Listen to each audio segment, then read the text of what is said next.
everybody, wherever you might be.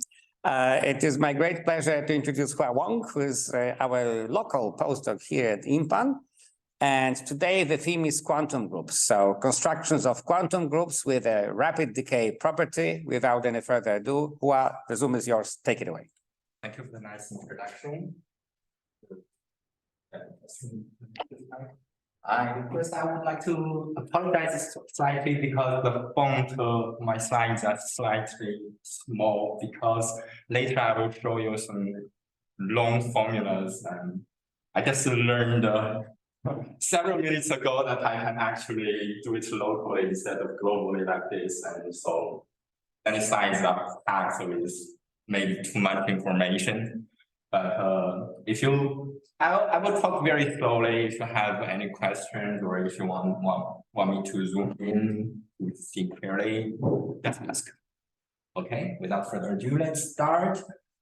First of all, the so-called rapid decay property, which will be abbreviated as RD, is started really from Havelock's very seminal work of showing the reduced C-star algebra of a free group where n is at least 2, of course, has the metric approximation property but fails to be a nuclear C-star algebra, of course.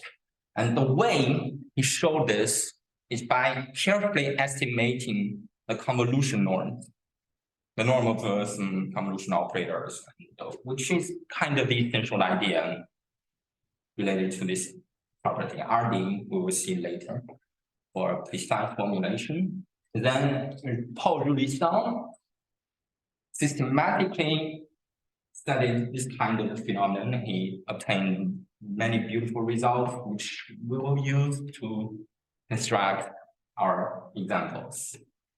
And maybe one of the most relevant for us is the news work, much later, for discrete quantum groups, generalizing the RD property for discrete groups.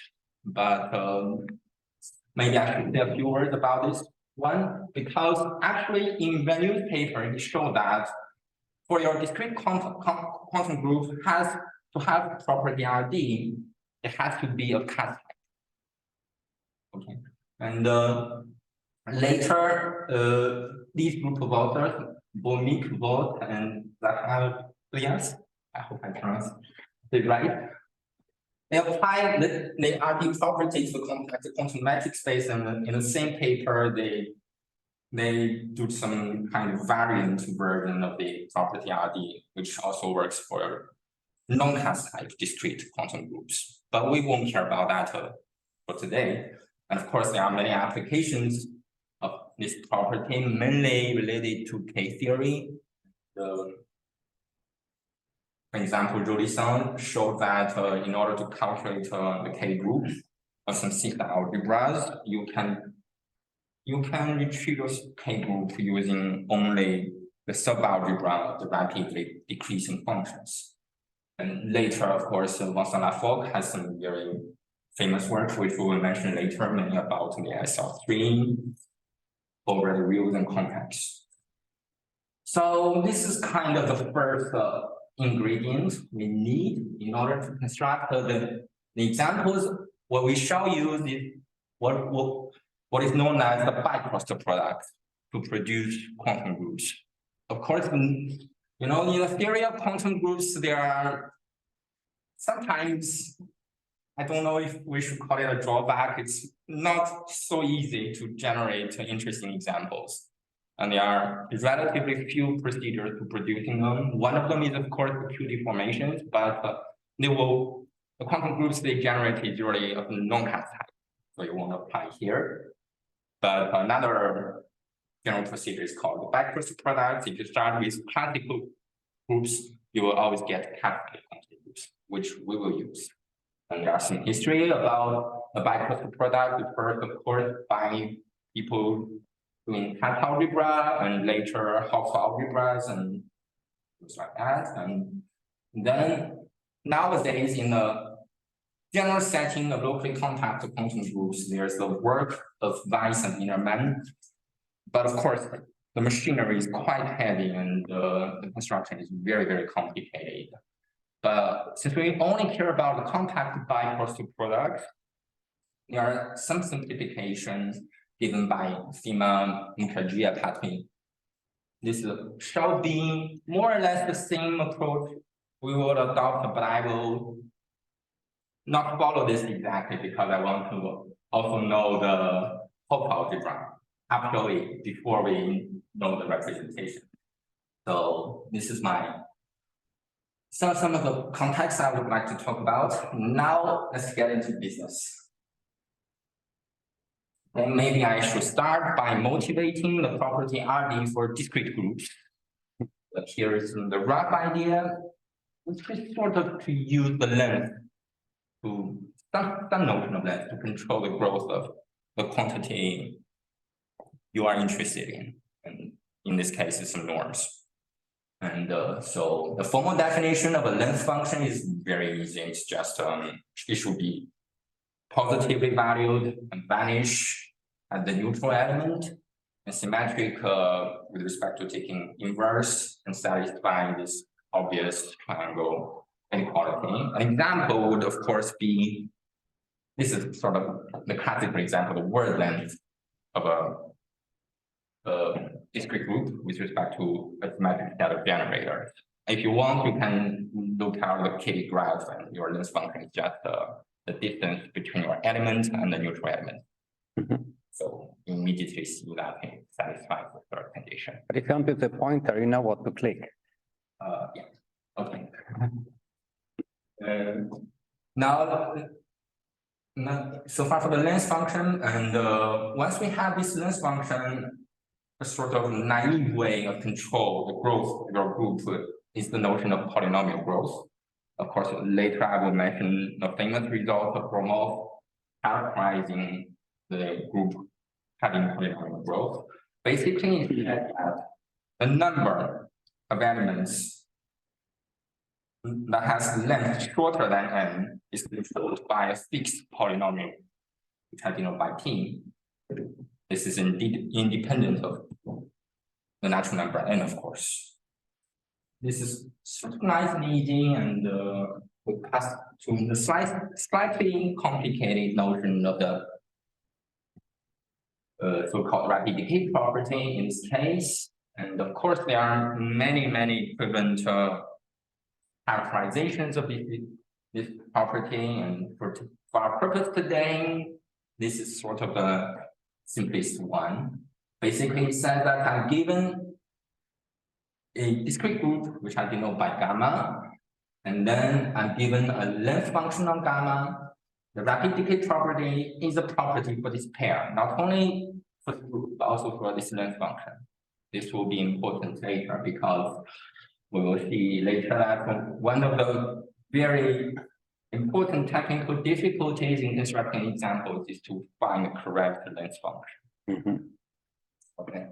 So this pair has the rapid decay property basically means that you can find a polynomial such that if your function supports on a part with length at most n, you consider the left convolution operator, which I denote by lambda f. You calculate its operator norm. You will find that this operator norm is controlled by the L2 norm of your f, viewed as L2. Of course, this is a small L2 of gamma, times a constant. The constant grows polynomially. Okay. This is sort of what Hagroff did for his proof of the estimation he used to show the reduced system algebra of a free group has the metric approximation property. Okay. And after giving this definition, of course, I should mention that the group gamma has RD if there is a length function on gamma witnessing this property. And there are some many interesting examples having RD. Of course, the first example should be Hagroff's example on the free groups. And then in Julie Sang's systematic study, he found that groups of polynomial growth always have RD, but the converse does not hold. Free groups won't group polynomially. And then there's some beautiful work that I have, and then usually some about we show that all the hyperbolic groups has RD. And then Chateaubriand and Wang show that the coptical groups has RD. And then this is Vincent famous work showing that the co-compact lattices in S of string of R and S of string of C always have RD. And I have a question. yes, What is the degree of the polynomial for this free group with n generators? Could one somehow compute it? I think it's 1 for n equals 2, but I don't remember exactly. I think if you read the paper carefully, it's implicit. Not too large. Okay, thank you. I have to check. Okay. Now for the example, some examples without mapping decay property, of course, there's the example of amenable groups with super polynomial growth. It's sort of some negation of this example. And for SLNZ, where n is at least 3. And we have some open problems in this field, even for discrete groups. Sorry, there is a question on the chat. Yeah, there is a question. Do you have some example of discrete groups which do not possess length functions? What do you mean by discrete groups? Maybe later I will talk about the result of Jolie-san saying that the RD property is stable under free product. And maybe they will give you. But Alex, I mean, I'm not your reader. Why don't you speak yourself? Sorry, yes, of course. So like, or how much does it depend on like a length function, like to have RD? I'm sorry, I don't catch that clearly. You mean what kind of functions? On the length function, like how much does it depend on, like having RD? Like a discrete group with how much does it depend on like the length function that the pair possesses RD, like rapid decay? Yes. How much does it depend on that? Like for some choice length function, we will see many examples such that for some naturally appearing length functions won't satisfy, but for others they might. Okay, so you have some coming.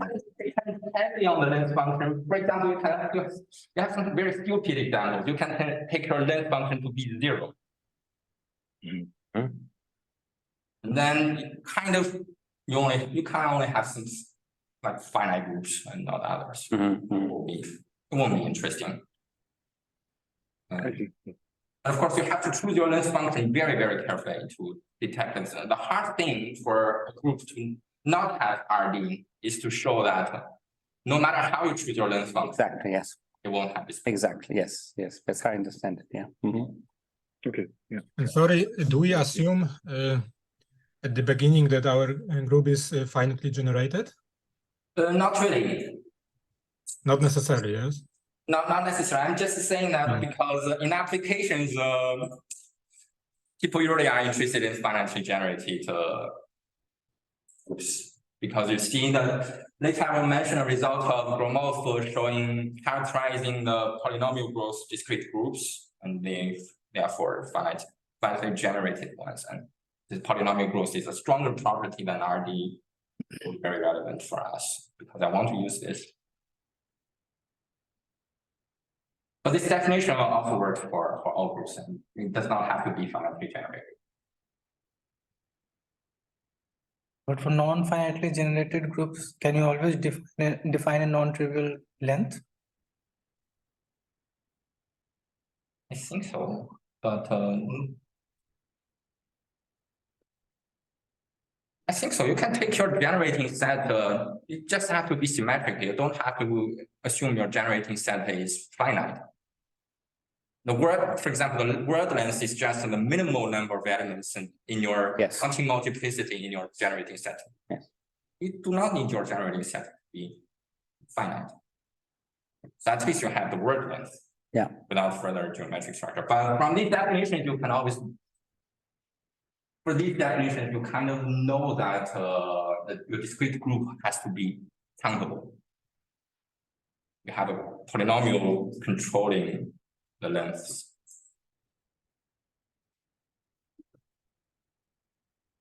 No, I'm sorry. For this, I don't see that.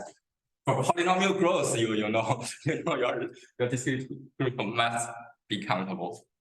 If you take a free group with uncounted many generators, you still have this Keynesian quality. Yeah, I think so. Yeah, but that's why I'm saying that for RD, you don't even have to assume your gamma to be countable. But for polynomial growth, it has to be because the number of elements with length at most n is controlled by a polynomial. Okay. So maybe I can continue. Okay. There are some open problems. Perhaps one of the most famous is the outer automorphism group of the free group with at least 3 generators. And these objects are quite mysterious. I think recently Ozawa and his collaborators just showed that the outer automorphism group of F5 has property T in 2019 or something. And of course, for the co-compact lattices in most real and real sense including. And here is an example that they do have this rapid decay property. And there's a conjecture made by Valette saying that all such co-compact lattices should have RD, but we don't know that yet.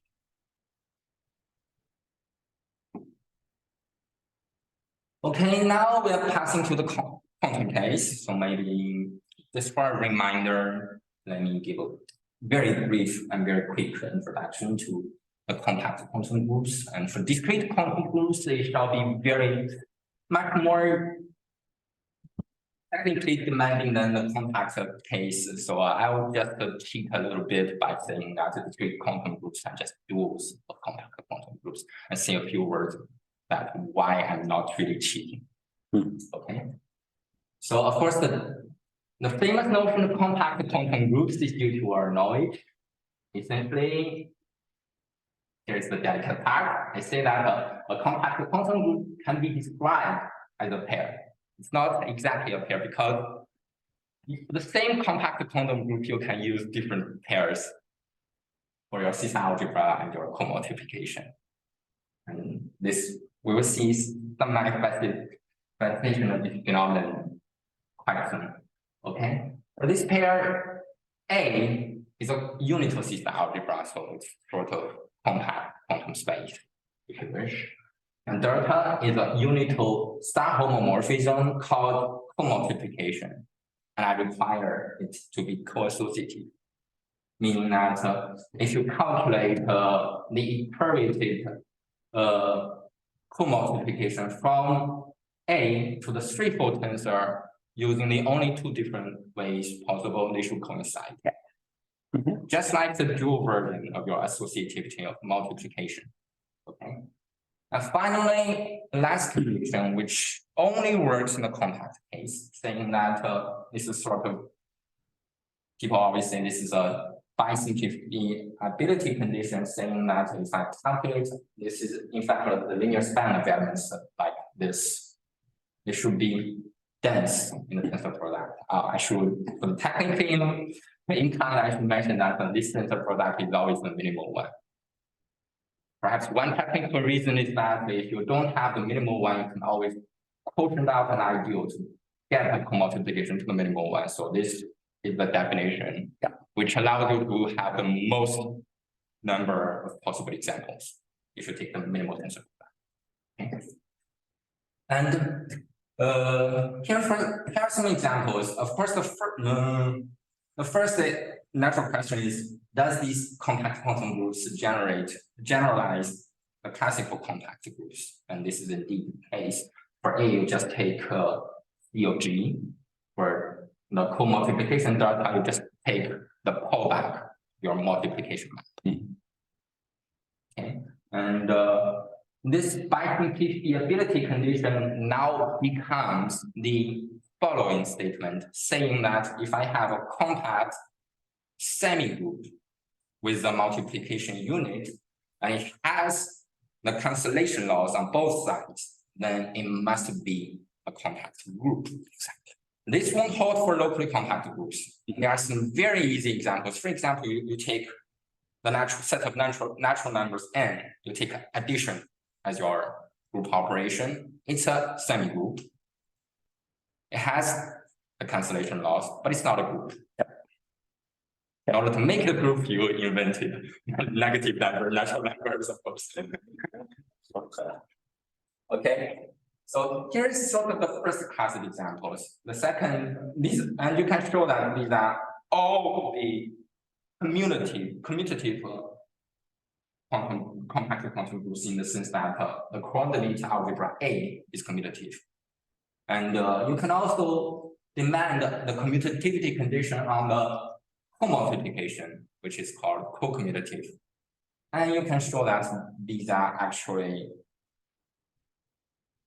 the duals of the discrete groups obtained via the following manner. You take your group ring over C and you complete it with different C norms. There are two obvious choices. There's the universal one and the reduced one.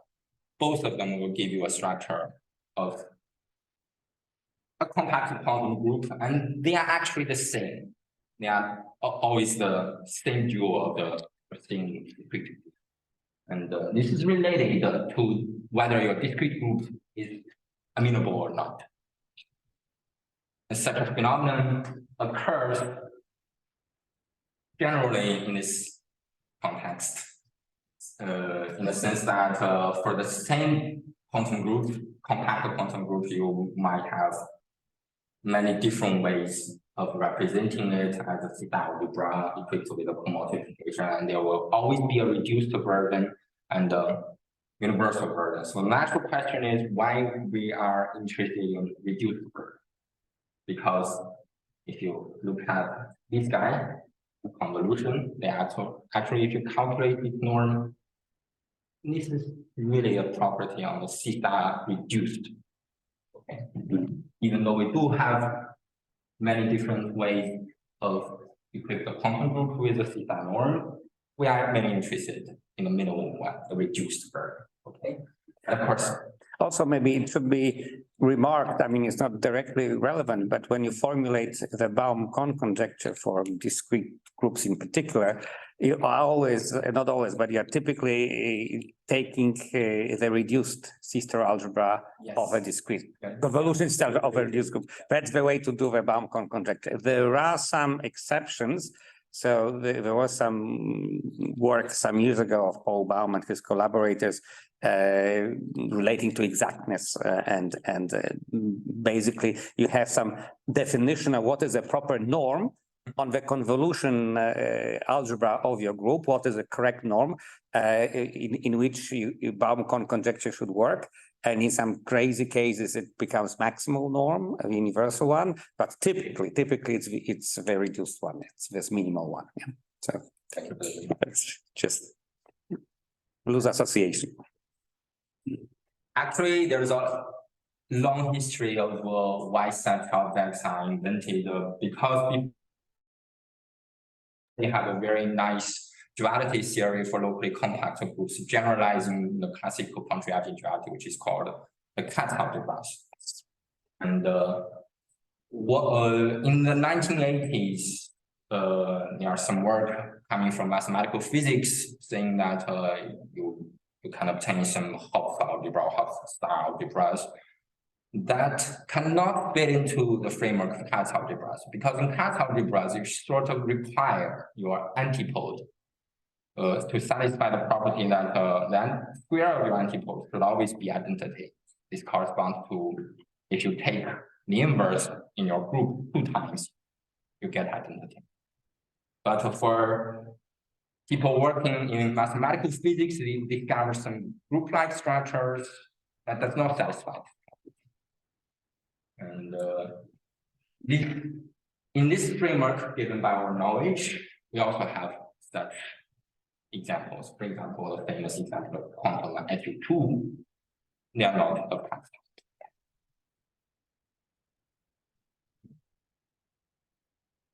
For me, since I don't really want to talk about discrete quantum groups, I want to build them as the dual of quantum compact ones. I shall prepare slightly more of the representation theory, which we'll use extensively in our later parts of the talk.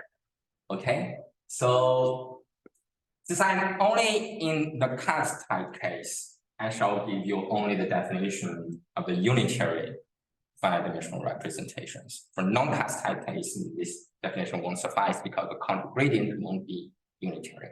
But in the class type case, it's okay.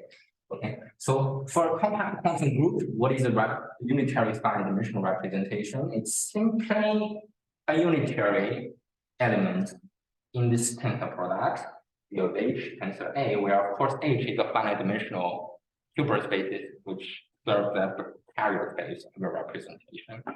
And it needs to satisfy this equality. And what does this equality coming from? If you take your A to be C of G, where G is a compact group, on the left-hand side, it shall be the map that send a pair of elements in the classical compact group G, let's say X, Y, who U of X times Y. This is the left-hand side. On the right-hand side, what is U12? This is the leg notation. U12 means you place U in the first two legs and tensor 1 on the third leg. And same for U13, you just add a 1 in the middle. Okay. U12 is the mapping sending your pair XY to U of X. And U13 is your mapping sending your pair XY to U of Y. So in the classical case, this identity simply reads as U of XY equals U of X times U of Y, which is exactly the representation, which is why this notion generalizes the notion of representations of classical compact groups. Okay. And a marvelous thing is that our knowledge actually developed the whole of Peter Weyer's theory in this compact quantum group setting. Namely, we can, as a preparation, of course, we can form the notion of sub-representations, direct sums of representations, tensor product, tensor gradient, etc., etc. And of course, in the quantum case, there are some sample case. And of course, one of the sample case I already mentioned is the conjugate gradient of a unitary representations need not be unitary in general, for which we need the conjugate, but it won't happen for us in today's talk because I'm interested in classic type case. But in the final slide, I will mention something about the non-classic. Also interesting. And of course, another main ingredient of the Peter Weyer theory is that every unitary representations should be able to decompose nicely as the direct sum of the irreducible ones. And you have certain uniqueness saying that your irreducible factors are isomorphisms, they are unique. And the multiplicity for your irreducible factors are also unique. Okay. Based on this direct sum decomposition, calculating these multiplicities of your irreducible factors appearing in a tensor product of your representations will be something known as the fusion rules, because tensor product of two irreducible representations need not be irreducible first. It is so if and only if your quantum group is the dual of the discrete. Okay. So fusion rules shall be also very important for us. And now maybe I can explain why these notions are very important for us.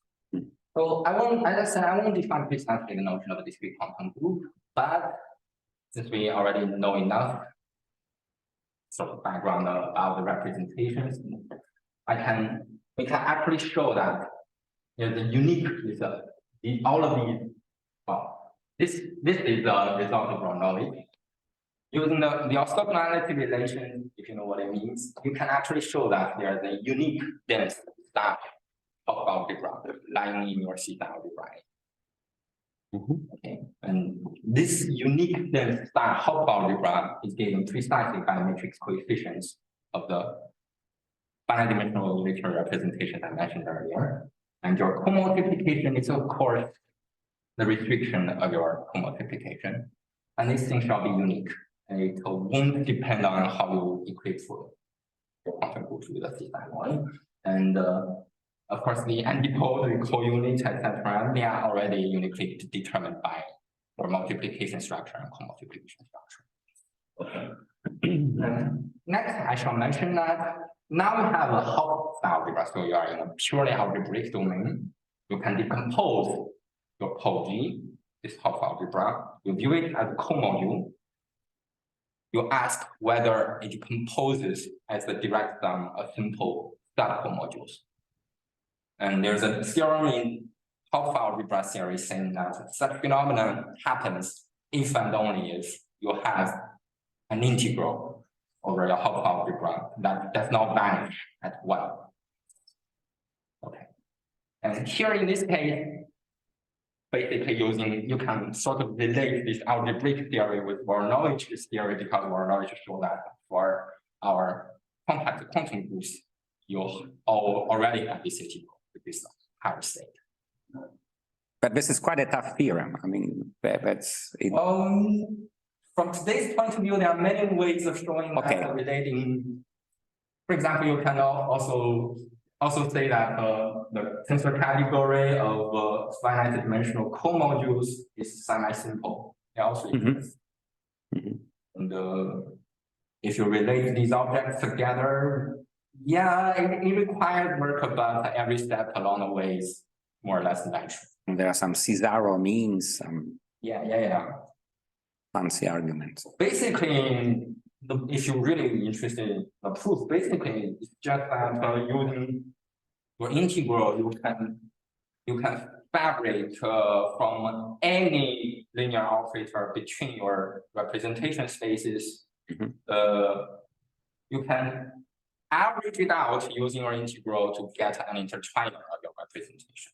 And if your integral does not vanish at 1, you can do this in a very strong sense to split all the representations to reduce to the semi-simple, and you can show that it's really semi-simple. And the converse is easier because the higher state is concentrated on the single representation and only orthogonal relations. Enough for that. So the next point is mainly the reason why I don't need to talk about discrete quantum groups, because even for general locally compact quantum groups, the duality is given by the theory of multiplicative unitary due to Scandalis, and later Voronozh adapted them to the quantum groups using the notion of magnetic rapidity. We don't care about that too much. But if you know what it is, the right regular representation W in this case shall be exactly the right regular representation of your compact quantum group. Of course, you can always also use the left one, but yeah, it's symmetric more or less.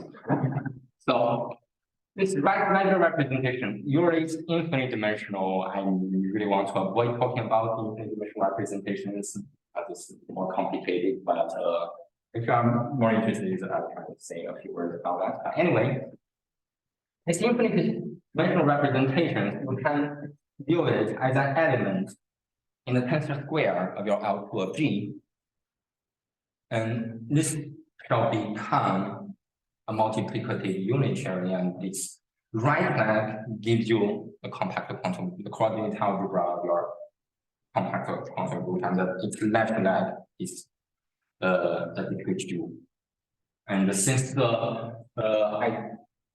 Peter Weyer's theory tells you that the right regular representation W decomposes into irreducibles, actually there's more accurate version saying that all the irreducibles appears as a sub-representation of our right regular representation.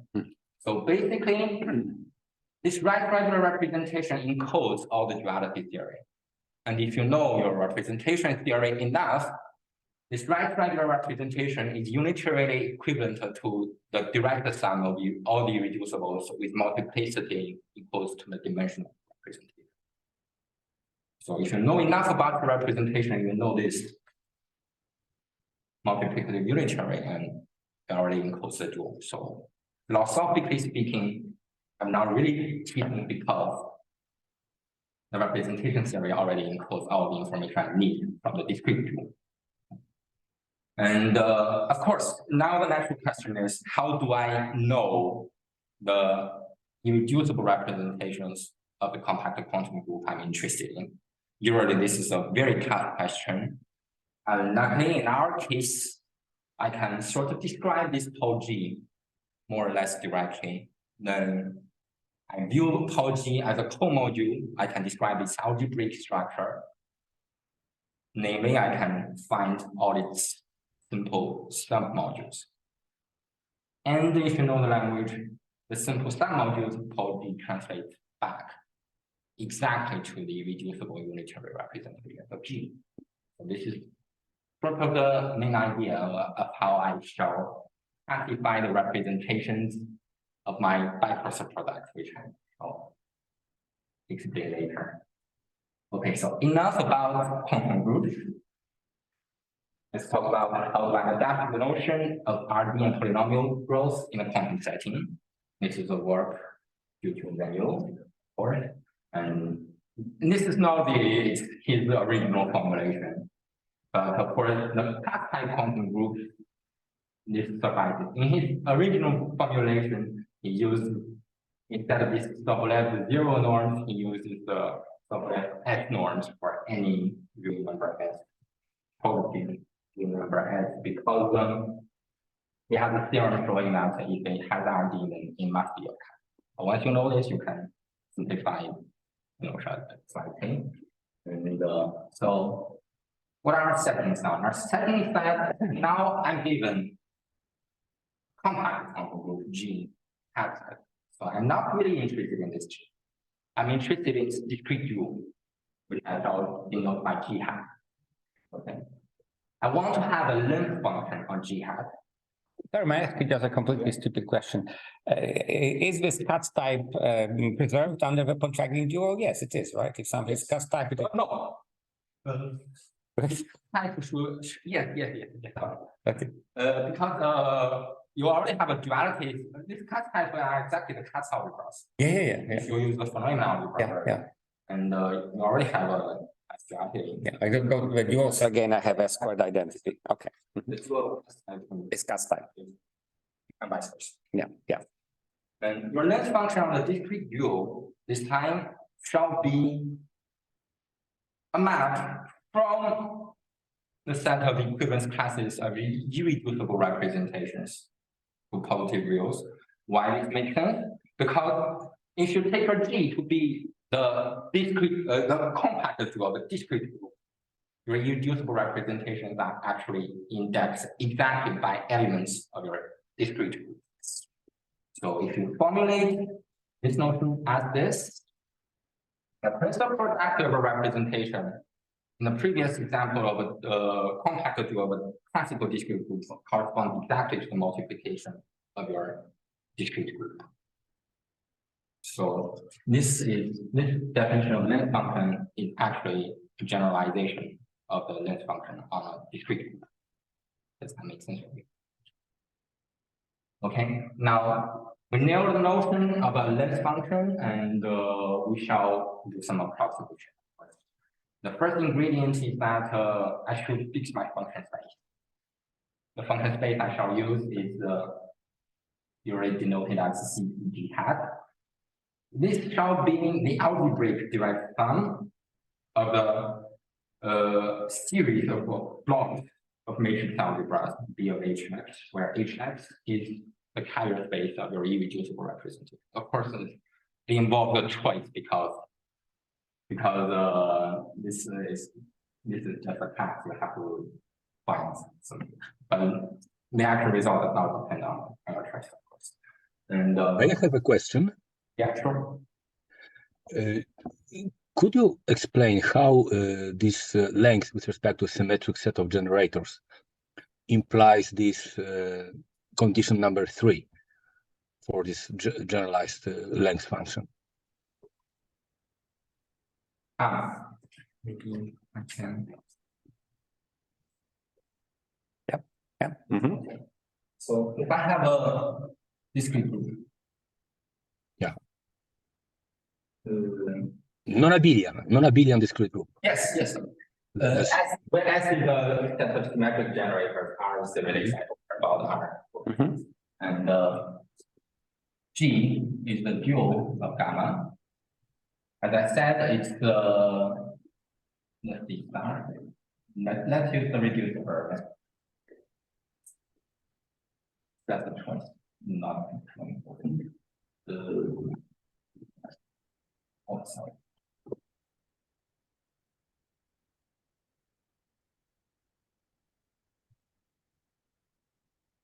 Oh.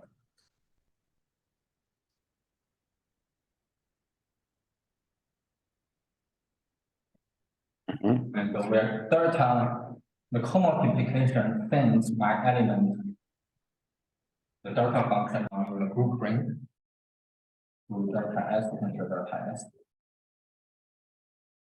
Right? And if you check the definition of the representation of a compact quantum group carefully, you will find that this delta S actually is a representation over C, in the sense that I can view delta S as an element in this algebra. Let's call it A. I won't write it as A, I will write it as C conservative. It's the same as A. But instead of this C, I shall write it as D of C. They are the same. And now this equation will give you precisely the definition of a representation. So this delta S, the derived are one-dimensional irreducible representations, right? And you can actually show that with respect to the higher measure. In this case, it will be the canonical trace over your group algebra. And then you can actually prove that your Hopf algebra is exactly your Hopf in this case is exactly the group ring situated in algebra. What does this mean? It means from the uniqueness theorem of Warnovich thing that there's a unique dense Hopf algebra, Hopf algebra in quantum groups.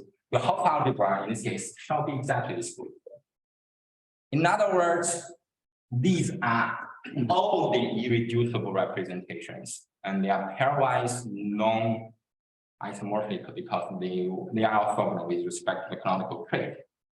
Okay, so in this classical case, your irreducible representations are exactly these delta S's. And if you form the tensor product, you will find that your delta S and the times delta C, because if you do your calculation in the group ring, it gives you delta S. And you write down some carefully, this is the tensor product of the representations corresponding to delta S. And so now here, the trivial representation is exactly delta E, where E is in the neutral element. So that this first condition translates back to the classical discretion. And here, you use the notion of contragradient representations. You will find that the contragradient of delta S is the inverse of S, the delta of the inverse of S. So this one can also translate back. But I'm sorry, I don't have enough time to explain to you what the contragradient representation, but very natural. If you, for example, if you know the antipode, you can construct it using the antipode. And the third condition translates back exactly to this identity. So from the delta S, delta T is delta. I hope this. Mike, does it answer your question? I have a problem with this. So this sign Z belonging to X cross Y means a This is a sub-representation. notation. It means that if you take any representative of your Z, it appears as a sub-representation Yes. of, maybe I should write it like this. You take a U of Z, is an element in Z, Mhm. U of X, and an element in class X, and U of Y, and element in class Y. This means that U of Z appears, so it's equivalent to a sub-representation of your tensor product. Maybe I should write it like this. And it does not depend on the choice. The reason why it does not depend on the choice is a theorem. It's not theorem, it's if you know the character of your representation. Which theorem? Which theorem you are using? Theorem. I mean, you can calculate the multiplicities using character, and you just do some integral against the higher weight. For example, if you want to know the dimension, this is important. I will use this quite extensively later. Oh, I cannot write it. So, if I have two representations like this, I can calculate the dimension of the intertwiners as the higher state times evaluated on the character view, the star character of V. And the character of the representation does not depend on the choice of the equivalence class. So the intertwiner does not depend on your choice. This appears as a sub-representation means exactly that the intertwiner from here to here is not zero. It does not depend on your choice. Mhm. But yeah. Okay, so this is the result of the calculation using orthogonality conditions for characters. Yes, precisely. Okay, okay, I understand. Thank you.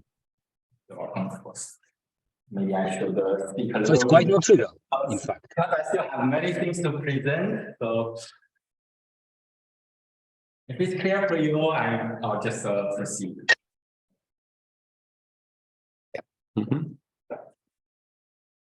Okay, so I now have this algebra, which I'm interested in. If you know the theory, well, actually, this is the theory of a discrete quantum group using the framework of multiplier Hopf algebras due to some data, but don't care about that for now. As I said that, I'm cheating a little bit. Now we can define the Fourier transform with respect to this data. The Fourier transform shall be a linear map from CC of G hat to the coordinate algebra of my G. But if you look at the formula carefully, you will find that actually, in this case, it lands in my Hopf algebra. Because this sum is a finite sum. This is precisely why I pick CC of G hat. And these are just linear combinations of the matrix coefficient, where Px corresponds to projection called the block and depth of X. Okay, so this is my Fourier transform. And classically, it shall reduce to your operator of convolution on the left. Okay, so and we also need the notion of subleft zero norm adapted to the quantum case. So it's given like this, and you can check that everything reduces to what's wrong? It's computing the image. The previous definition of the RD for the discrete groups. And try swipe it again. Maybe I'll just proceed.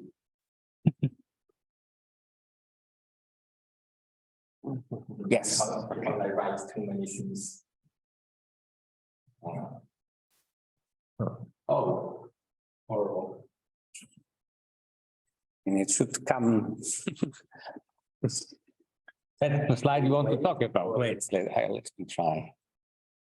You can close and open again. So what, just this one slide is,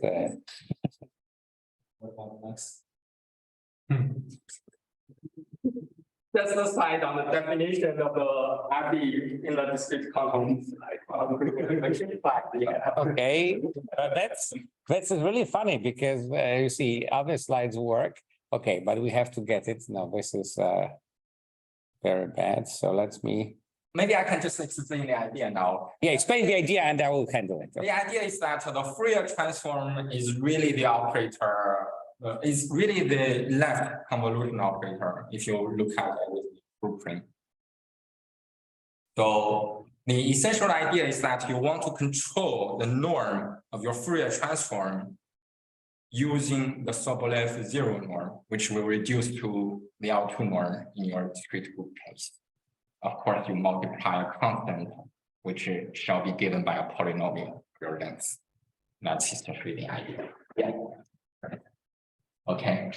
So of course, we have the first notion of the polynomial growth, which is a stronger notion, saying that if you have a polynomial P such that you calculate your the sum of the dimension of your reducible representations square, it will be controlled by a polynomial. It also reduces to the classical case in the sense that in the classical case, as I said, if you take a quantum group, compact quantum G to be the discrete group, these guys are not always one dimension. So they are just counting elements with length less than n, or length situated here, but it does not really matter because if you sum here k from where k from n1 to n, you take the sum, you just get a polynomial of 1 degree higher. It's still a polynomial, yeah, just do that. Okay. So now the rapid decay property, as I said, is essentially that if your element in CC of G is supported correctly in the sense that its length, the supporter in its length lies in the interval n to n plus 1, you can control the norm of the Fourier transform using Sobolev zero norm times a constant dependent on a polynomial, which does not depend on your choice of the length n.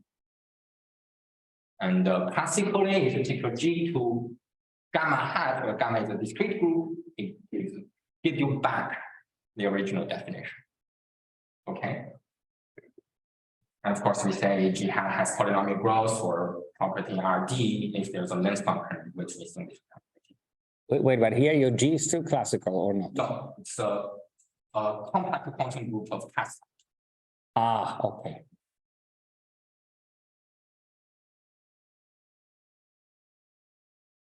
Okay, now I quickly mention some results. Then you, after developing this theory, he showed that for a compact quantum group of class type, of course, we are interested in this discrete group. For if it has polynomial growth, then it always has RD. And the converse will hold, the converse implication will hold if where G is co-amenable, meaning the discrete dual is amenable. Okay. G hat, the discrete dual, has polynomial growth if G is a connected compact real big group. So this provides us a large class of examples from which we shall use the by-cross product extraction to construct more sophisticated examples. Okay, and now I shall also quote some results of Roni-san because I want my examples to be more interesting in the sense that it has a property RD, but it does not satisfy the stronger property of polynomial growth. Okay, so I shall put some results of Roni-san. First is if gamma is finitely generated and as a subgroup of FL2 of R, and the quotient, the homogeneous space, is not compact, and gamma has ID. Okay. The second is if I form the amalgamated product using two discrete groups having RD over a finite subgroup, then the result has RD. In particular, free product has RD issue of factors have RD. Which sort of give you a conceptual proof of why free groups have RD, because the billion ones does. A billion ones that Z, let's say, Z has RD. Z has polynomial growth. You can just use the absolute value as your list function. The absolute number of elements with absolute value less than or equal to at least 2n plus 1 polynomial growth. And the free product of Z with Z is F2. It has RD. Fine. Simplify the result of your result if you don't want to use the delicate estimation of the macro. Of course. And now I want to know some examples that does not have polynomial growth.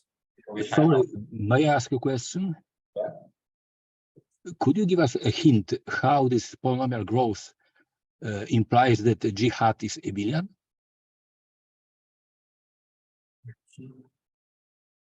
What? G hat is not abelian. Why abelian? I don't understand it. Because G is classical then, which means G is co-commutative in a sense. So G hat should be commutative. But it says commutable, not co-commutative. It's not. No. The point number 3. Some results of Vernier. G hat has polynomial growth if G is a connected compact. In this direction. Okay. It's the other implication. Okay. Yeah, sorry. Okay, some misunderstanding. Okay, I shall proceed. Okay. Okay.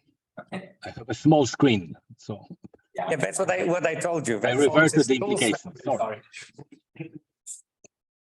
Okay. Since I want to construct some, I want my examples to not have the stronger property of polynomial growth, which is more interesting, of course. I shall use a famous result of Gromov, which is sort of the starting point of the geometric theory, saying that finitely generated discrete group at polynomial growth, if and only if it has a subgroup which is nilpotent and a finite index.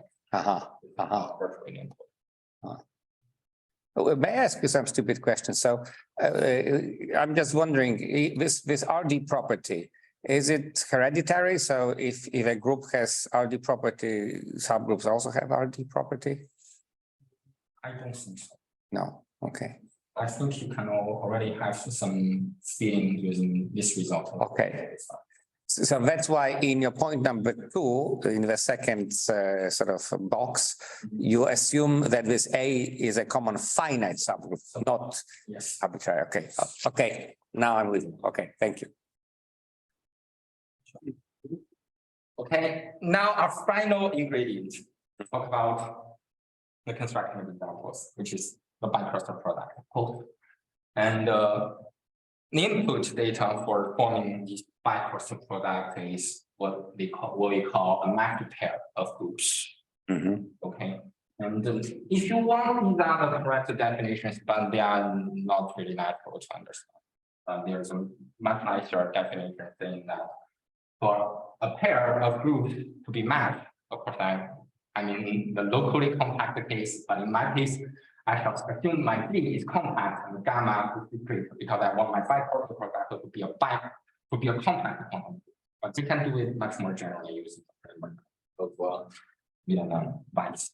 In this case, this simply means the following. I can find for these two groups, gamma discrete and G compact, to be matched, meaning exactly the same thing as I can find a larger locally compact group, which I call L, such that gamma and G appear as subgroups of L, and L, every element in L can be written in a unique way as a product where the first factor lies in gamma and the second factor lies in G. And if you write down properly, this is equivalent to gamma G equals L and the intersection is true. Okay. And this is also equivalent to every element of L can be written in a unique way as an element in G, first on the left, times an element in gamma. So if I take any pair of elements here, I calculate its product, I can sort of revert. I want my first element to be an element in G, second element to be an element in gamma. I can have a unique decomposition like this. I shall define the first element as my alpha gamma G, second element as my beta G gamma. I have these sections. And these two relations are simply associativity. I multiply an element in gamma on the left here, I shall get this one. Element G on the right here, I shall get this one. And of course, the neutral element is the product of neutral elements. And these correspond to these two relations. So you really don't have to remember these two relations, these complicated relations. And here's the clear picture. And of course, the matrix pair is called non-trivial if these two actions are not trivial. If one of them is trivial, you will get back to the semi-direct product structure. And for notational convenience, later I shall use the right action of my compact group on the discrete one. I'll write this as a dot. Okay. Otherwise, the index is not complete.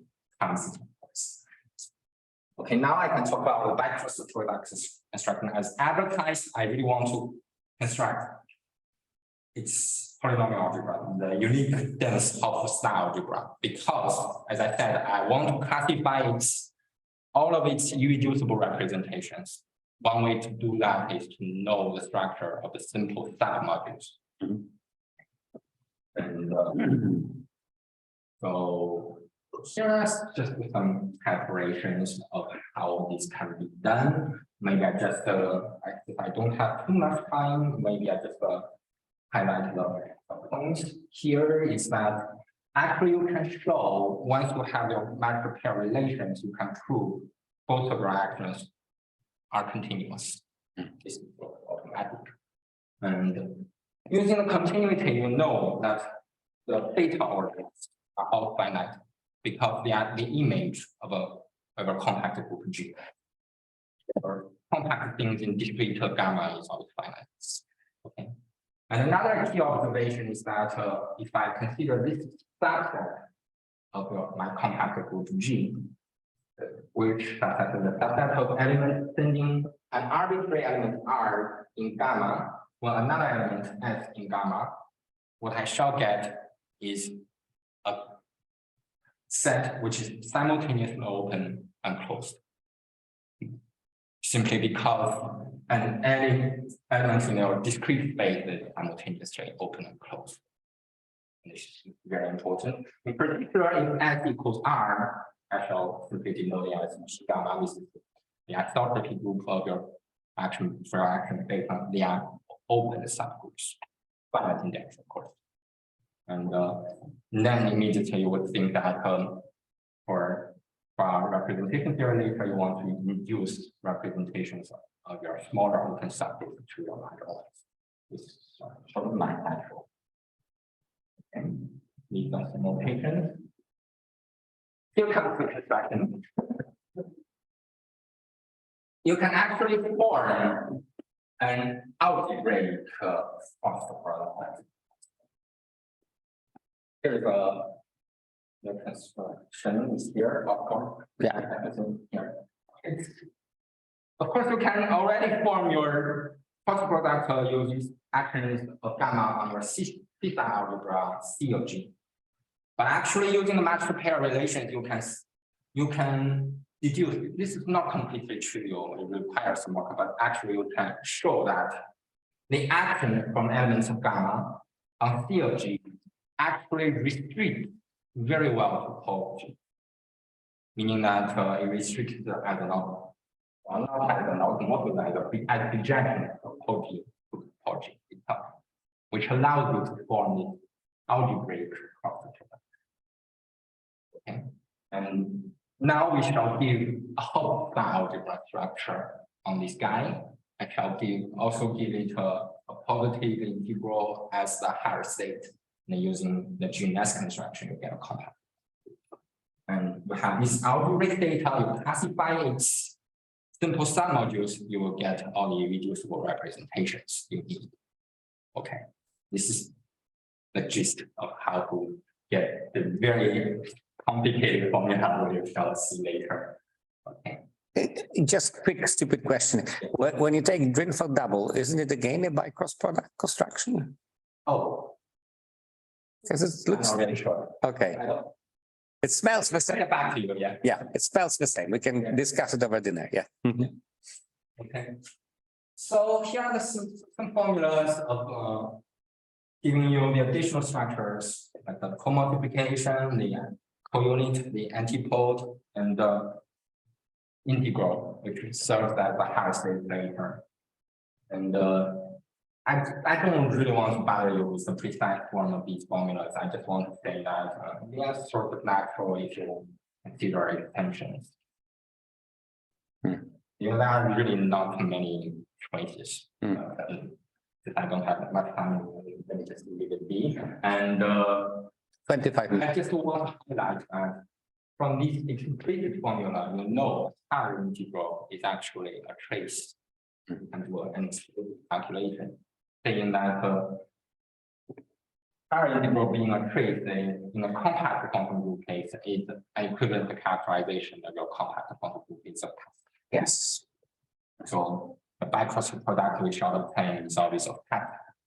If you do your GNS construction against this higher integral, and you take the theta, the normal completion and the type and everything carries over to the theta picture, which is general machinery in this field, you will get a compact quantum group in the sense of Bernoulli distribution. And exactly reducible because you are working over the GNS construction. Okay. Maybe some notation. I shall denote the final compact quantum group obtained in this way as gamma 4 times. This is what we call the bicross product. Yeah.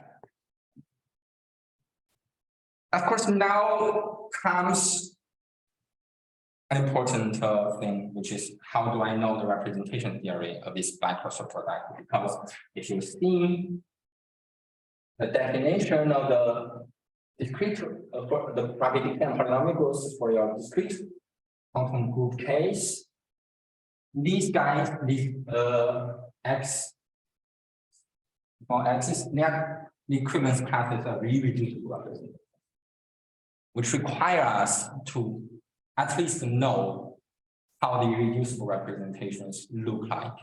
And if you look how the length functions, these third conditions require us to know the fusion rules. At least you should know whether the multiplicity is 0 or not. Right. So these are two important questions. So since I already prepared a lot in talking about the top algebra picture, I can maybe skip some slides to talk about.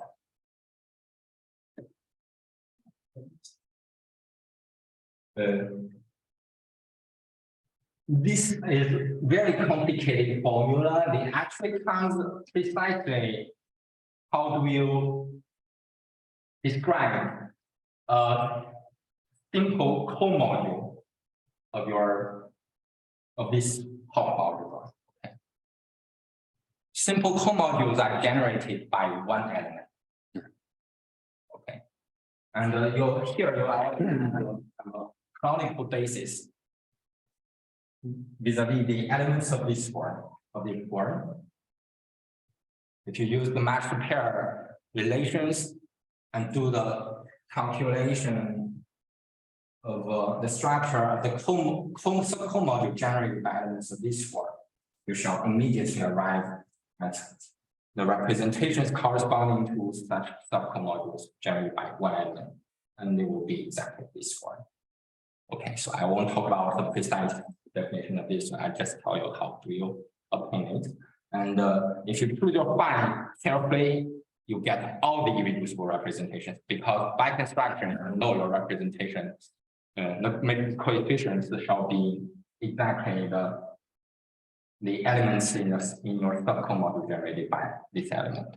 You know you will get a copy of every irreducible representation, precisely once, because the direct sum is the whole of this superlike.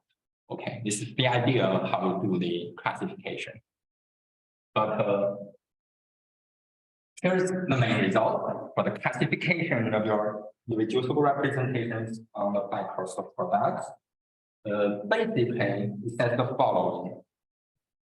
Here's my classification map.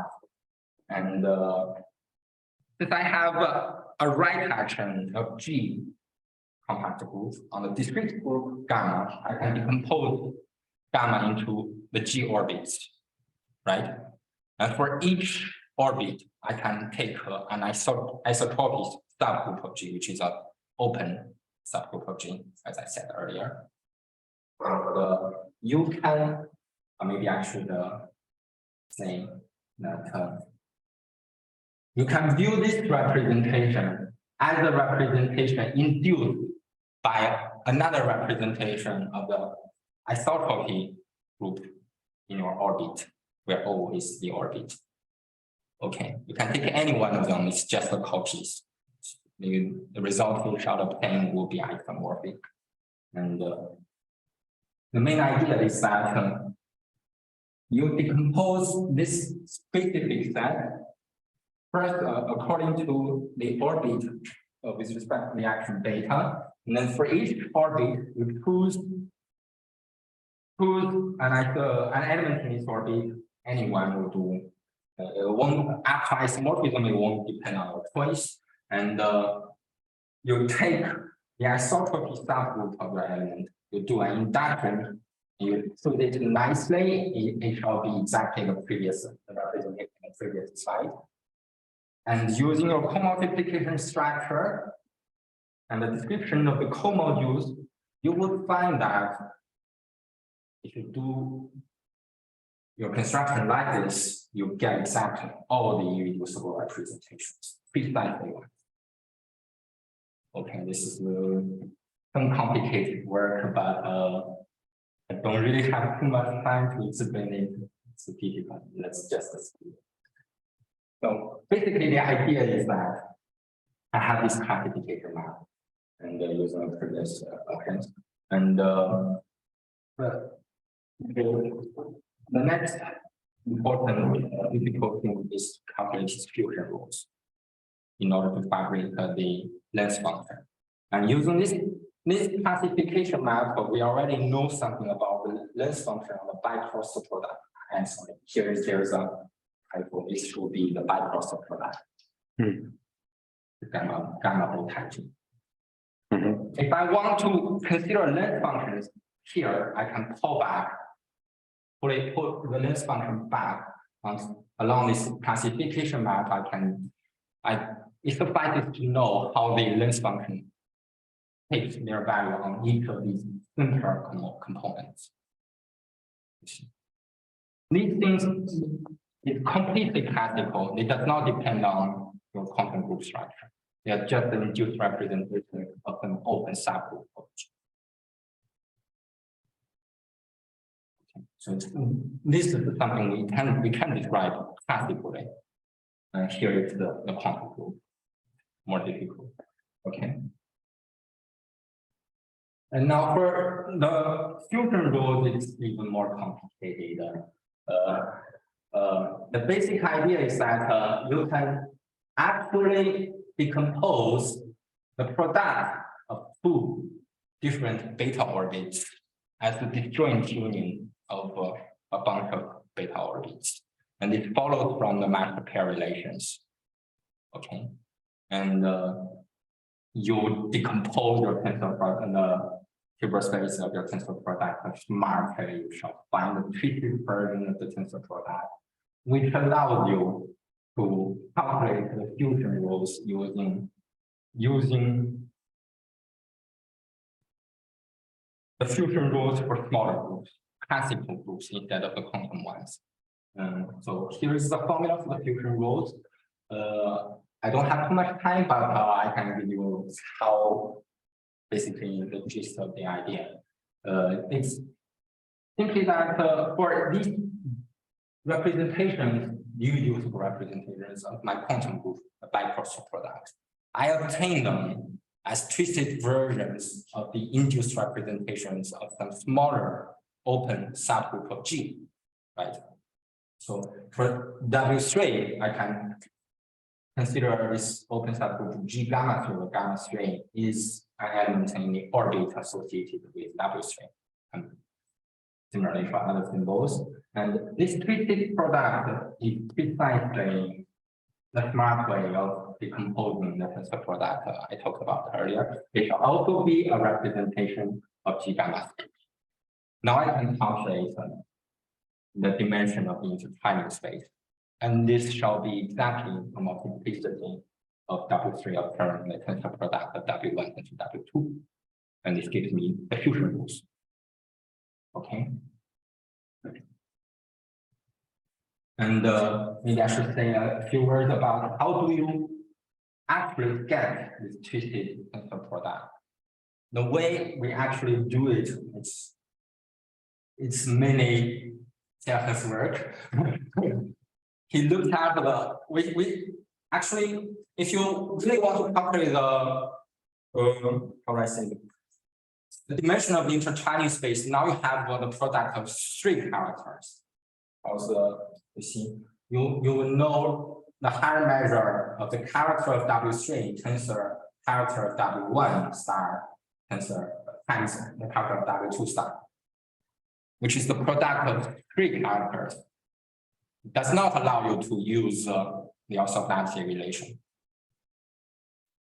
So you have to find a smart way of writing the product of 2 characters as a linear sum of some other characters, which is how we do it. To fabricate this twisted tensor product and just give you the idea that you can always look at the paper later. What's wrong? Okay. There's an important side which is completely dark. But anyway, I can already give you the gist of the thing. Since that, we have some technical problems.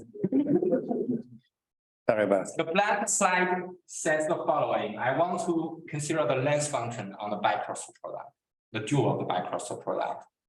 So I describe this length function using this classification map. So instead of one length function, I can get all the information using a family of functions defined on these guys. This is the classification. I just call it back along the classification map. Then I translate everything required for the length function in this setting. Because in this setting, I can describe everything using only groups and their actions on each other. Okay.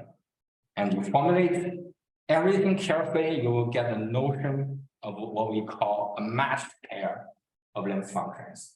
As you can see, since the rule for the fusion rules is not really easy, this formula is really neat, but the way you fabricate this twisted tensor product is very complicated.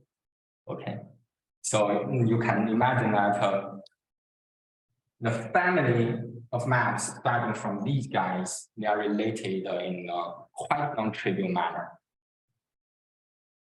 to give you back a length function on the bicrossal product. Okay. And at 2 extremes, you will get a length function on the dual of the G of this compact group. Another extreme case, you will get a length function on your discrete group gamma, but it's invariant on the data orbits. Okay. So here's our main result, saying the following. If I have a mapped pair of groups, I want to consider it's the property RT and polynomial growth of each discrete dual.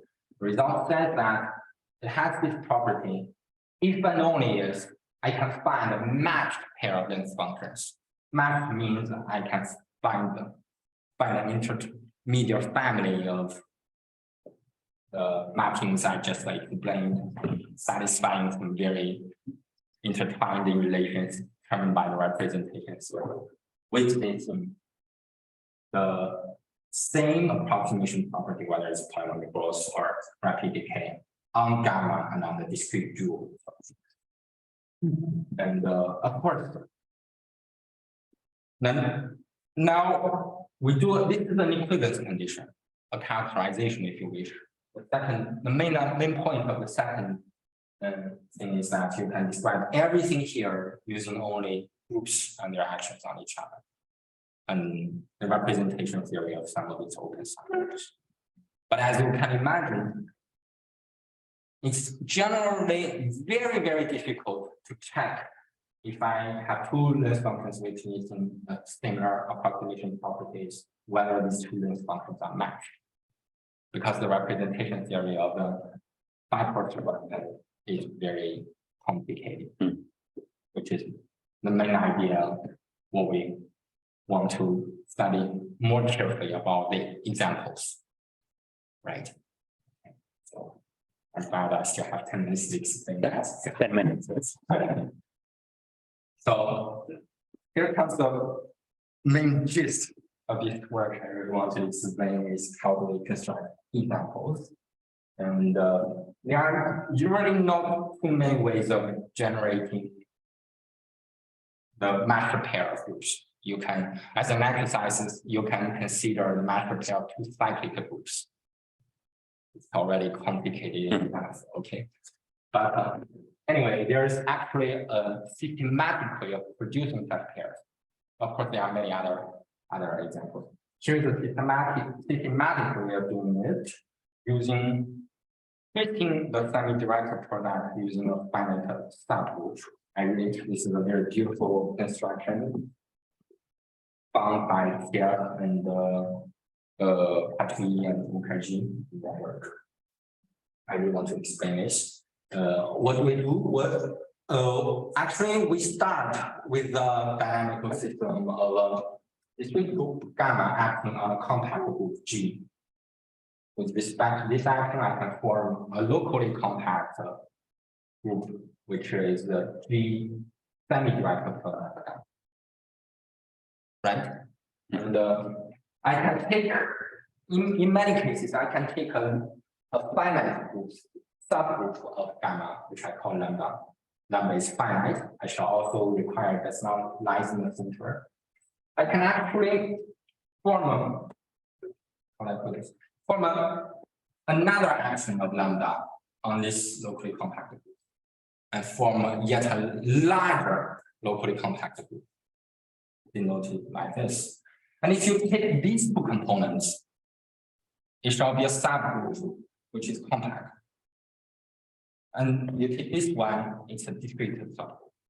Now from the constructor, you immediately see that they have a unique decomposition property. They should be matched. And if you write down everything carefully, you'll find that the actions are precisely by these formulas. And the reason you demand lambda does not lie in the center is precisely because of this formula. If it does, then the actual data shall be true. Okay.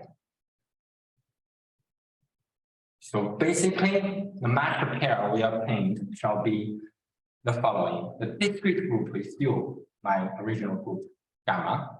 The compact group shall be my compact group G semi-direct product with a finite group. This finite group is a subgroup of gamma that does not lie in the center. And they are matched precisely using these two actions. Okay, now we can form a bipartite. As you see from our previous discussion of the representation theory, now the representation theory of this bipartite product reduces, at least in an important part, the representation theory of this semi-direct product. In particular, you want to know the fusion rules of semi-product of these four, which is also very complicated, but it can be done. Actually, it can be done more generally. This is G is any compact group, any compact quantum group. It's in a separate work. I won't discuss about that today. But anyway, what?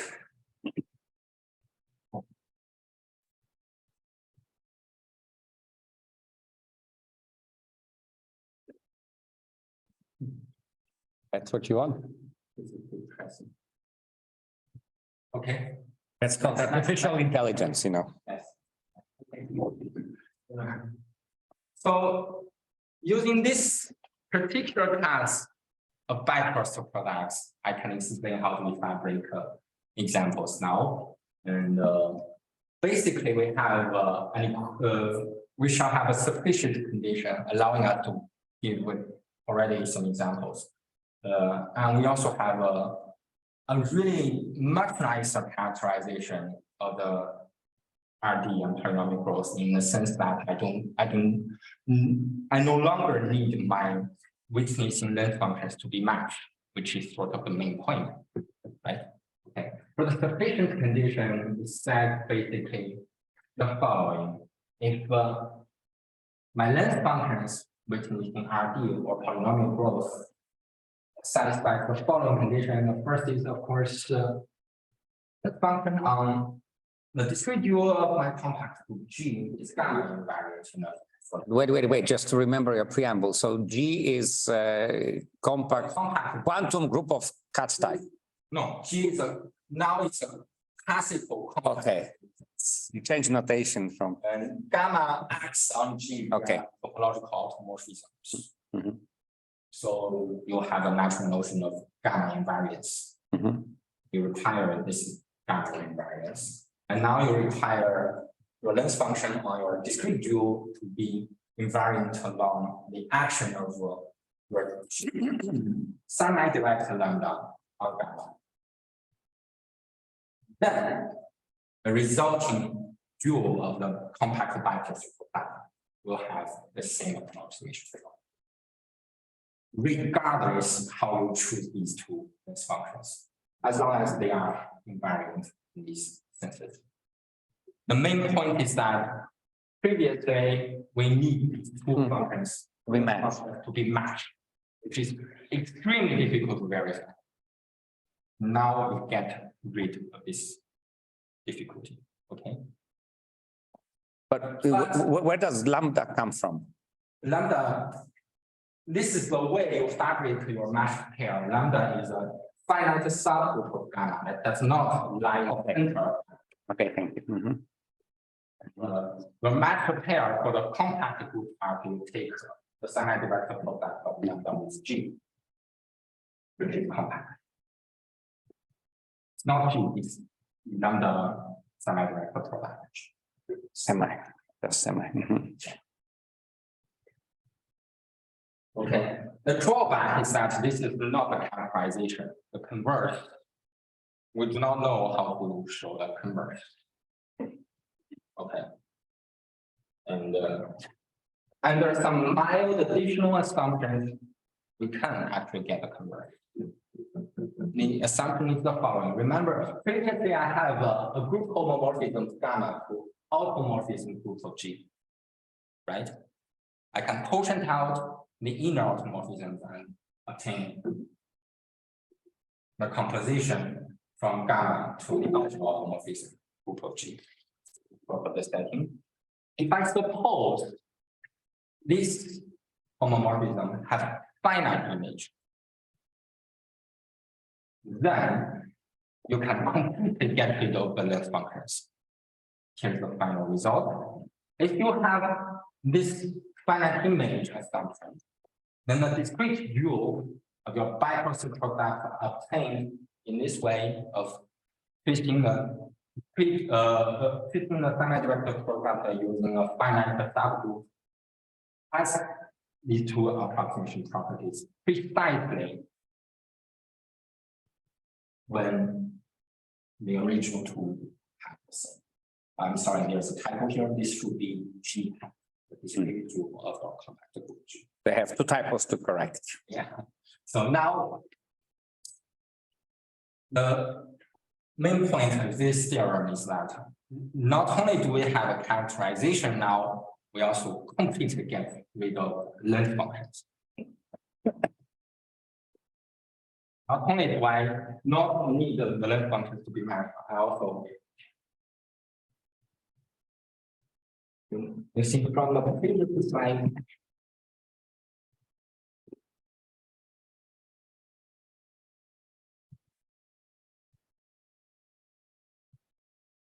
Yes.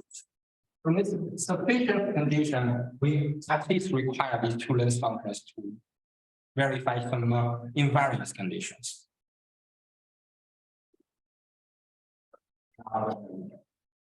Okay. So this theorem can be used to systematically produce concrete examples using the aforementioned result of the value and relation. Here are two classes of them I will speak about. The first big class of examples is this equivalence factorization, a manifestation of this equivalence factorizations. For the discrete group, I shall take the discrete product of a group of cyclic of order 2 with a group of cyclic of order 3, which is isomorphic to PEF or to Z, if you know. We can actually write combinations explicitly to get this isomorphism, but that's not important. If you don't want to use this, you just use the discrete product. And I take G to be any compact connected to really group by the result of value. You know that it's dual as polynomial growth, so in particular ID. Right? Okay. The lambda should be a finite subgroup of gamma that does not lie in the center. So there are two obvious choices when I can take the Z2 copy the Z. Since this is the free product of them. Right? And now I use the action of Z2 and Z3 on G by inner automorphisms. This can always be done in many cases. For example, you can take your G to be let's say SO3. If you want, you just find the rotation of degree pi and the rotation of degree pi, 2 pi over 3. Yeah, one is of order 2, another is order 3. You just conjugate them to give you non-trivial automorphisms. They are inner. Since they are inner,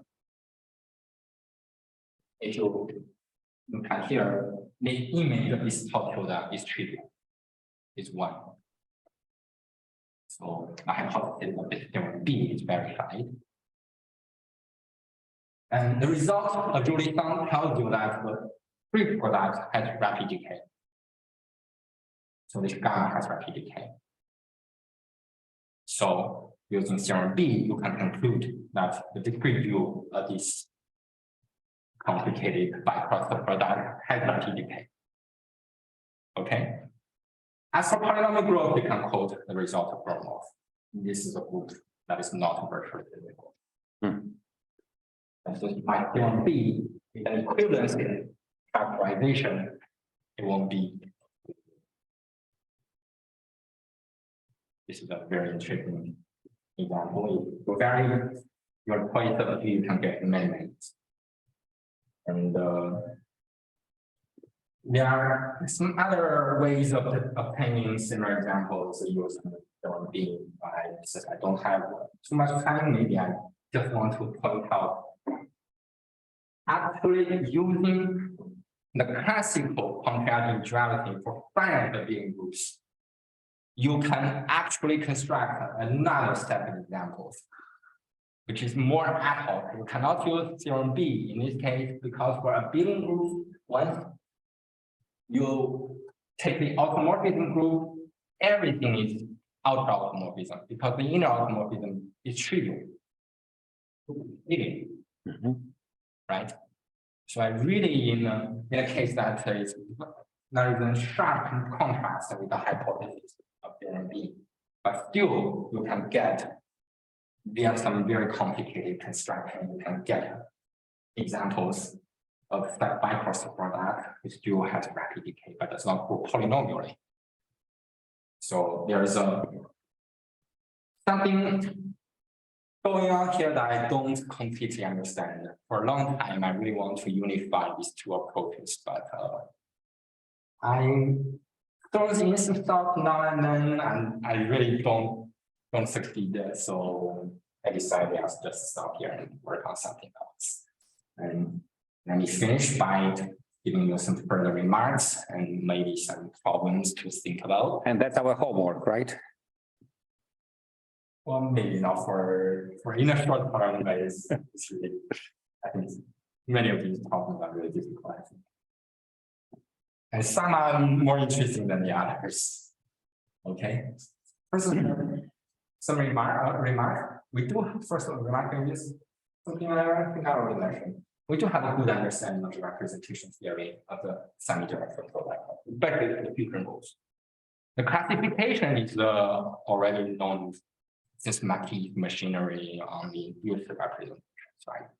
But the main point is that in my work, I also generalize this G to any compact quantum. And the highlight of this work is, of course, the calculation of the fusion rules, which is always very difficult, even for finite groups. So if you combine this representation theory on the semi-directed product of this form, we can actually now know a large supply of examples of quantum groups whose representation theory follows from the general machinery I just representation of the groups you need of this form you already know from this work, and the bicross that we just talked about earlier. Okay, so now it gives you a large supply of quantum groups whose representation theory you know enough to test your theories, which is, well, simultaneously exciting and frustrating. Exciting because you know the representation theory. Frustrating is because the representation theory, as you see from the formulas, it's really, really complicated. But you do, at least in principle, you can do some calculations. Okay. Now some problems. The first problem is, as I already mentioned, how to develop a unified approach to the above two classes of examples. One verifies the hypothesis of the image of to the outer of the group is trivial, another is not. The second problem is, of course, for the theorem B here, this characterization. If I do not assume this, can I have some counterexamples? I do not know. As you can imagine, the representation theory complication will make it very difficult and interesting. Like the counterexample. I have worked on this for quite a long time and still don't know. Another example or two without this hypothesis. Leave it to you.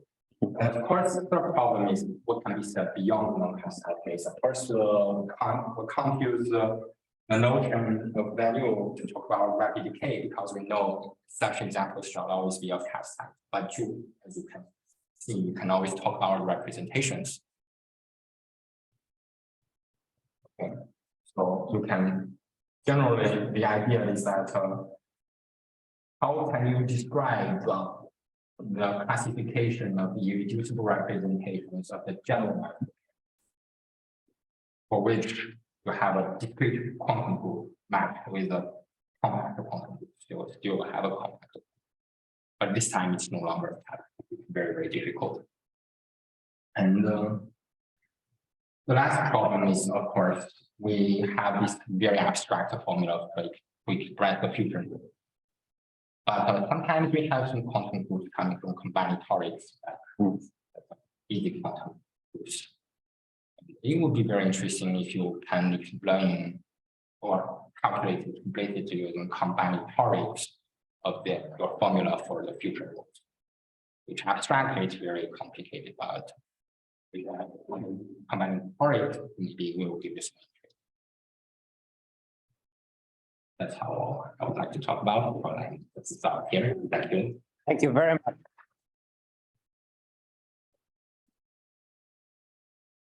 A very beautiful and interesting talk. Thank you so much. Now we can go to questions. Any questions here from Warsaw?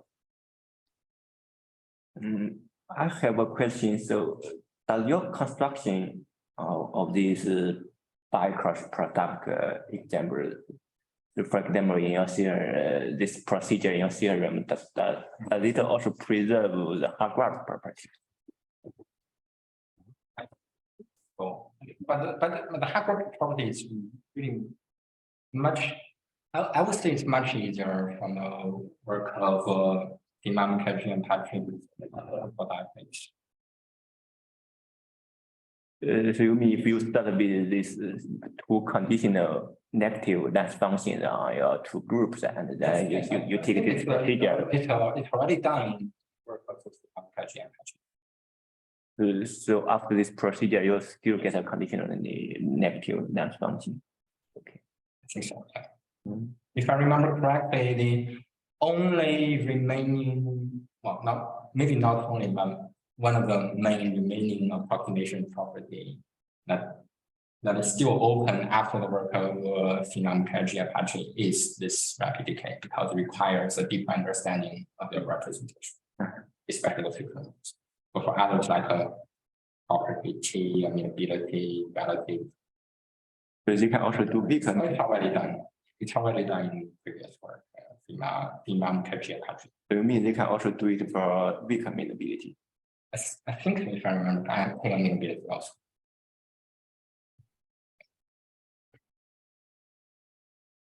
Thank you. Okay, anybody else from the room? Well, if not from the room, then from the Zoom. Adam. I have a very maybe stupid and basic question, but is it possible that some group is not of polynomial growth, but also not of exponential growth? Something in between. I think so. There's something called, for example, super polynomial growth, but not of exponential type. And this super polynomial in the sense that if you quotient out any polynomial, the limit as approaches infinity, you get 0. But it's not grow as quickly as exponentials. I think that's possible. Yes. So once again, could you repeat what is the name? I think we should start something called super polynomial growth.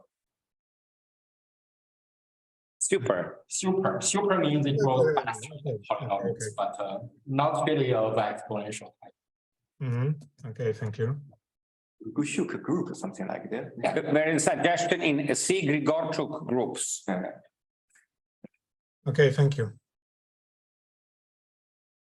Tomek, want to continue your questions? Intermediate growth. Oh, intermediate growth. Yes. Okay. I have 3 questions. So maybe I missed this, but could you remind me if it's so? Do polynomial growth and rapid decay could depend on the choice of the length function? For your group or actually the definition goes as follows. If I have a length function, I can talk about the rapid decay property with respect to this length function, of course. But yes, for this group, it's a quantifier statement saying that the group has rapid decay. Means there is a length function such that the pair has rapid decay. Yes. So classically, it means that there exists a symmetric. If I understand you correctly, you want to ask whether there can be 2 different length functions. One has rapid decay, another does not. This can of course happen. Yeah. For example, in my last slide, over this group, you can already construct many examples. You take the infinite but still countable product of finite groups, and you can always get some interesting examples. The length functions are used to construct these examples. Be very careful. If you choose other length functions, it will fail the property you need that time for. Yes, it will happen. Is there a natural or even canonical way of choosing the class of length functions, making this property of being of polynomial growth or rapid decay the property of the group itself? Not that I know of. Because if you look at Yuri Son's work, many results he obtained uses different choice of length function. Okay, so this property is a property of a length function more than the Yes, property yes. of the group itself. It Okay. really depends on how you choose your length function, as it should be. For example, if you use the word length, you use different set of generators, it should give you very different properties. But sorry, if you have a word length function, then this notion of being a polynomial group does not depend from the choice of generator. The polynomial could change, but there would be. Rapid decay could also change. Sorry? For rapid decay could also change. For example, if you calculate over this group, it's not really difficult to plan already. Many different length functions. Some have rapid decay, some do not. Here, everything is easy to calculate because it's just a billion finite groups with no representation theory or else.